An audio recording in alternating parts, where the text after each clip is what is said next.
C'est une première pour un ancien président de la République. Jamais encore un locataire de l'Élysée n'avait dû répondre de ses actes devant un tribunal. Mais après l'élection de Nicolas Sarkozy en 2007, Jacques Chirac est redevenu un justiciable ordinaire.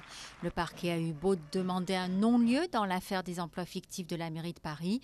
La juge Xavière Simeoni a estimé au contraire qu'il y avait matière à poursuivre l'ancien président. Il devra répondre de détournement de fonds publics et d'abus de confiance sur 21 emplois payés par la mairie de Paris.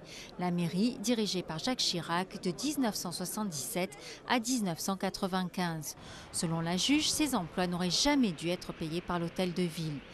Jacques Chirac ne sera pas seul devant les juges. Plusieurs bénéficiaires des emplois fictifs présumés devraient aussi comparaître, comme Marc Blondel, l'ancien syndicaliste, dont le chauffeur aurait été salarié par la mairie, ou encore Jean de Gaulle, petit-fils du général.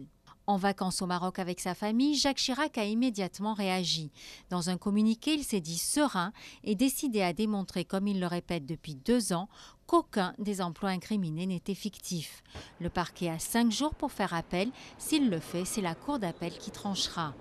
En quelques années, ce sont donc 2 anciens premiers ministres, Alain Juppé et Dominique de Villepin, et maintenant un ancien président qui se retrouve poursuivi, auquel s'ajoute l'ancien ministre Charles Pasqua, condamné cette semaine à 1 an de prison ferme. Des ennuis judiciaires qui, dans le cas de Jacques Chirac en tout cas, n'ont pas pour le moment entaché sa popularité. Il reste l'homme politique préféré des Français.